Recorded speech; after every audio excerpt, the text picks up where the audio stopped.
Buat saya di penjara juga. Yang masuk, saya jamin kehidupannya. Mereka pun saya kasih barang untuk ngedarin di dalam. Sampai saat ini masih. Jadi memang sengaja dimasukkan memang Dimasukkan untuk mengedarkan di dalam sel. Karena kebutuhan sel tuh banyak juga, sama seperti kebutuhan di luar. Berapa persen dari 100% penghuni lapas itu pakai narkoba? Hampir semua ya. Hampir 75%, 80% itu pemakai. Berarti sipir tahu dan kalapas tahu dong? Tahu. Itu hal umum. Karena kan kita juga masuk barang itu nggak mudah. Biasanya itu uang tip atau apa segala macam. Selalu diminta. Berapa biasa minta? Sipir berapa, kalapas berapa? Ya nominalnya masih jutaan ya, belum ratusan juta. Masih jutaan. Misalnya jutaan, sipir tuh dapat berapa sih? Sipir sebulan bisa dapat 5 juta, 7 juta. Tergantung kita bawa masuk barangnya berapa banyak. Oh barangnya sekian, ya tinggal di itu aja proses. Kalau kalapas dapat berapa sih? Kalapas dia puluhan juta. Yang paling banyak demand-nya itu di penjara mana? Cipinang.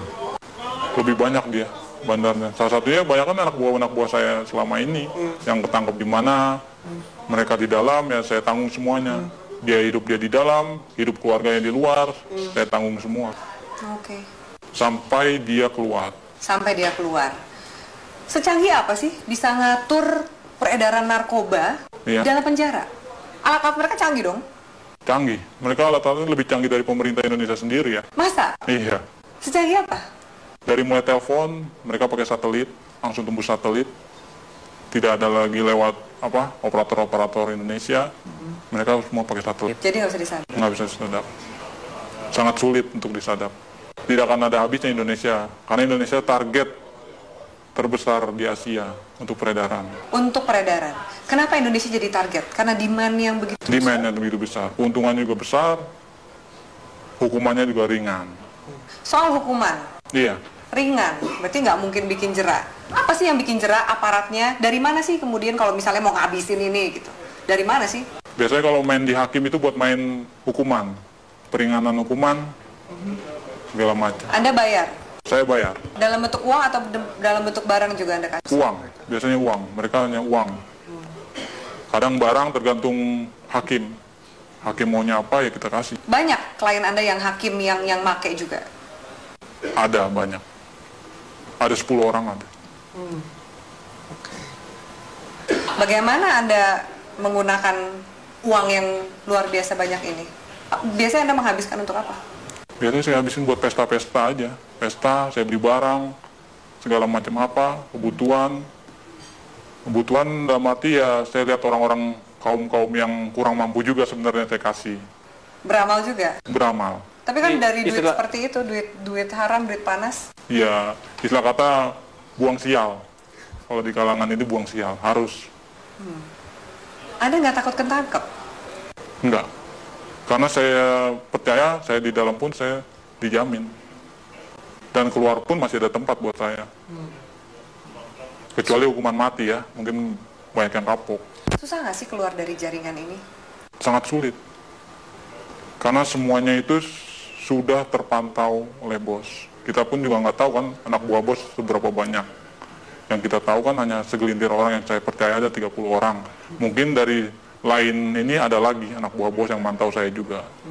Bagaimana posisi saya, peredaran saya, perkembangan saya.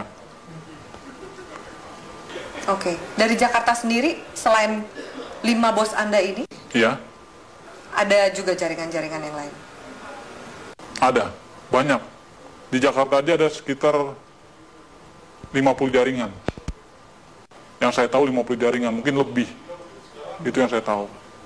Jaringan ini lebih besar atau sama kuatnya dengan jaringan Anda? Macam-macam. Tergantung dari barang sih biasanya. Kalau barang kita bagus, banyak juga jaringan ngambil di kita juga. Makanya barang itu nggak pernah akan habis. Tidak akan pernah habis di Indonesia. Walaupun mereka menangkap, menyita segala macam berapa ribuan ton, ratusan kiloton, itu nggak akan pernah habis. Karena itu cuma sedikit, paling seujung jari ya, ujung jarinya dari total barang yang ada di Indonesia. Kalau BNN sendiri, gimana Anda sebagai bandar ngelihat BNN? BNN saya lihat sih Untuk saat ini tergantung orang-orangnya sih, BNN juga. Sama lah sama yang di Polres, Polda, segala macam. Istilah katanya kan orang Indonesia itu hanya butuh duit. Semuanya ujung-ujungnya duit. Asal kita punya duit, ya lolos. Sampai ke jaringan, kalau kepolisian juga? Kepolisian udah hal umum. Udah nggak bisa di ini lagi. Nggak mungkin dibersihin? Nggak mungkin dibersihkan. Karena memang aparatnya pun pemakai. Kenal sama bandar, kenal barang, nyuplai barang juga, begitu. Seterusnya. Bea Cukai gimana? Bea Cukai juga mengawasi kan? Iya. Seperti ini? Bea Cukai ada permainan juga. Makanya kita di Bea Cukai itu ada sekitar 5 orang kita pegang di sana.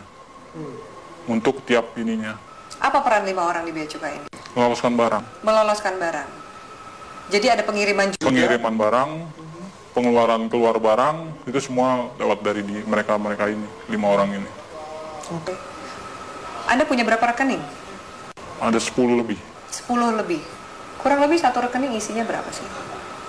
Tergantung ya, ada yang 1 miliar, ada yang 800, ada yang 750, paling kecil ya sekitar 250 juta. Anda nggak takut kelacak oleh PPATK nih? Wah, enggak ya, itu nama rekeningnya udah beda-beda. Ada panggilan untuk berhenti dari dunia hitam ini? Belum ada. Saya masih menikmati sampai sekarang karena keuntungannya lumayan. Bukan lumayan lagi ya, mungkin kalau Mbak sendiri mungkin akan tergiur dengan hasilnya. Yakin kamu? Yakin sekali. Masa? Iya, benar. Belum ada panggilan untuk tobat berarti? Belum. Masih menikmati. Mau sampai kapan? Sampai seterusnya mungkin ya. Sampai tunggu panggilan. Orang tua Anda nggak curiga? Tidak ada yang tahu. Teman-teman kecil pun nggak ada yang tahu. Semuanya saya dan kawan saya yang baik saya kenal saja tahu. Apa enaknya punya uang banyak tapi harus bersikap seperti biasa-biasa dan sembunyi dari semua orang? Itu ya konsekuensi. Karena kalau kita terlalu vulgar pun orang akan mencolok. Ini anak kerjanya apa tapi menghasilkan segala macam, itu malah bakal menimbulkan kecurigaan. Baik dari orang tua, saudara, bahkan lain-lainnya bakalan imbasnya ya penyelidikan dan penangkapan. Apakah jaringan narkoba ini juga masuk ke istana? Istana sebagian ya udah masuk. Lewat mana? Itu organisasi lain. Kita belum bisa sampai masuk ke sana. Mungkin ya organisasi ini lebih kuat dari yang bos saya punya. Itu sudah masuk. Ke istana? Ke istana. Oke. Transaksinya besar? Tetaplah bersama kami di Metro Malam pemirsa, karena setelah jeda pariwara berikut, Metro Malam masih akan kembali dengan sejumlah informasi.